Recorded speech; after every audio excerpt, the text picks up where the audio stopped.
Hi, Cindy. Today is Saturday. Brian and I have been out at the stores. We've gone to Costco. We spent way too much. And the only meat we got this hand-pulled rotisserie chicken breast. This stuff is so good. It's 2 pounds, almost 3 pounds of chicken. We got these New York strip steaks. $11.99 a pound. Ribeyes were way too much, so we didn't get those. And then we got a pack of pork belly, of course. And if I can focus, there's that, $4.49 a pound. Almost 6 pounds of pork belly. That's not going to go to waste. As well as having a chuck roast in the oven for dinner, I'm doing some prep. I browned up a 3-pound chub of ground beef. And I'm getting ready to make either a meatloaf or meatballs. I think meatballs. But I'll show you what I'm going to put in with that. I have 2 pounds of ground beef and 1 pound of ground bison. And I have other stuff out to add to it, and I'll show you that. Here are the 3 pounds of meat. I have the 1 of bison and 2 pounds of this ground beef, 80/20. That's a half a cup of diced onion. I just cut up 2 eggs. I've got this Parmesan cheese. I'm going to put a half a cup of that in. And a cup of the pork panko, just original. And maybe some seasoning salt, some pepper. That'll be it. But I did get something else at the store that I want to try. Got these fresh little pellets of mozzarella, little balls, that I'm going to put 1 in each meatball. Maybe 2, depending on how big I want the meatballs, and put those in the oven with the chuck roast. And here's the 3 pounds of ground beef I've browned up. And yeah, I have to separate the pork belly, the steaks, and the chicken into at least 2 servings of the pork belly and the steaks. The chicken might be more like 3, because that's quite a bit. But I'll show you when I get this going. Okay, here's the pork belly all divided up. I got 3 packs of it. Here's one the opposite way. So 2 packs of our steaks. And I divided the chicken up in half of it in these 2 bags and half in this one is going in the freezer. So yep, plenty of meat, just a little bit, just a few things, and that'll do us for a while.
I got 9 good-sized meatballs and 3 smaller ones. All the big ones have 2 of the mozzarella balls. The 3 smaller ones have 1 each.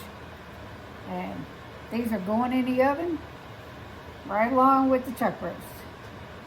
Just pulled the meatballs out of the oven. Some of the cheese started oozing out. Look at that. Look at that. Some of that's onions. But that's cheese. That's cheese. Nope, that's an onion. But they look good. Yummy, There's yummy. cheese right there. Anyway, Meatballs. Cheese. Oh What? boy. Meatballs and cheese. Good food. Getting big happy. that's good. You're not eating them today. Oh. What a downward. There's a chuck roast just came out of the oven. It is fork tender. More meal prep. This is keto chow, of course. Brian's cookies and cream, vanilla collagen, vanilla collagen, and blueberry pie, vanilla collagen. Mine, gotta get a little creative. Classic cake donut with chocolate collagen to make it a chocolate classic cake donut. Chocolate mint keto chow with chocolate collagen, and fruity cereal with vanilla collagen. So I decided I wanted some cookies, and I found a recipe by none other than Carolyn Ketchum. All day I dream about food, for the best white chocolate macadamia cookies. And easy recipe, and wow. And it continues on the back. So, anyhow, these are getting ready to go in the oven. I had a few extra white chocolate chips in the bag that I just put on top of these. So you just got 3 little extra chocolate chips. But these are going to be good. White chocolate macadamia, yes please. I'll show you when they come out of the oven. These cookies just came out of the oven, and man, do they ever smell good. Been a long day, but whoo, this smells good. So here's the loaf of bread I made yesterday. I made 2 different loaves. This one was Alan's awesome Keto World's recipe for egg white bread. And Brian and I are going to do a taste test, and then I'll show you the other loaf that I made. Brian, Oh, guinea pig back. I know you're hungry. You got to speak up. Guinea pig's back. Hibernation's over. It's nice outside, about 60 degrees today. All I right. woke up from my slumber. I got food to try. He's a nut.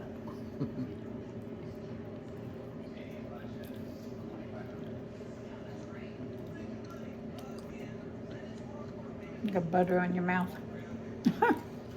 I'm just a wreck. Pretty good. It's good. It's cold, with just butter. Because I've had it in the fridge all night. I just now sliced it because it's sunk in everywhere. I got to figure out a recipe that's not going to drop and sink. But it's good. It is good. Yeah, it doesn't seem to be dry. It's pretty good. I'll try toasting some with dinner. All right. See you later. Oh, I'll show you that other loaf of bread I made. Okay, here's the other bread I made yesterday.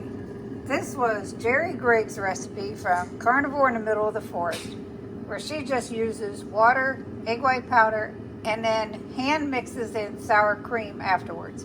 Equal portions of all 3. Well, I did that. This loaf puffed up so much. I got it out of the oven, figured it was done, let it sit, went to slice it, and there's still moistness, you can tell on the slices from cutting it right there from the sour cream. So I went last night, I put it in a silicone pan back into my oven. I added allulose to mine, which is why it got so dark. Put it back in the oven, and it still has that sour cream on it. That was just from touching that. So I got to figure out what to do with this bread, but I'm not going to waste it.